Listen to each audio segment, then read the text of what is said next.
আইসিসির কাছে বলের আকার বাড়ানোর আবেদন জাকের আলীর। ক্রিকেট ইতিহাসে এমন চমকপ্রদ আবেদন আগে কখনো দেখা যায়নি। বাংলাদেশ দলের ক্রিকেটার জাকের আলী আনুষ্ঠানিকভাবে আইসিসির কাছে বলের আকার বড় করার আবেদন করেছেন। জাকেরের ব্যাখ্যা ছিল চমকপ্রদ। ভাই, বল এত ছোট যে দেখি আর চোখে পড়ে না। বড় হলে অন্তত মাঠে হারিয়ে যেত না, আর ছক্কা মারলে দর্শকও খুশি হতো। এই বক্তব্য শুনে সাংবাদিকরা স্তব্ধ। তারপর হাসতে হাসতে লুটোপুটি।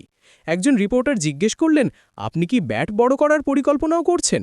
জাকের হাসি দিয়ে জবাব দিলেন, ভাই, আগে বলটা বড় হোক, তারপর দেখি ব্যাট দিয়ে ফুটবলও খেলা যায় কিনা।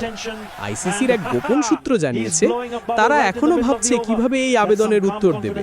এক কর্মকর্তা নাকি হেসে বলেছেন, যদি বল বড় করি, বোলারদের নতুন পেশা দিতে হবে, বল ঠেলাগাড়িতে করে আনবে। বাংলাদেশের ব্যাটাররা অবশ্য জাকেরের পাশে। একজন গোপনে বলেন, ভাই, বল বড় হলে অন্তত মিস বলের অজুহাত থাকবে, ভাই, বলটা ভারী ছিল। তবে বোলাররা প্রতিবাদ জানিয়েছে। তাদের দাবি, এভাবে চললে একদিন বল ফুটবল হবে, উইকেট বারান্দা দরজা, আর ফিল্ডারদের লাগবে দূরবীন। শেষ খবর পাওয়া পর্যন্ত আইসিসি জাকেরের আবেদনটি রেখেছে বিবেচনাধীন হাসির পর্যায়ে।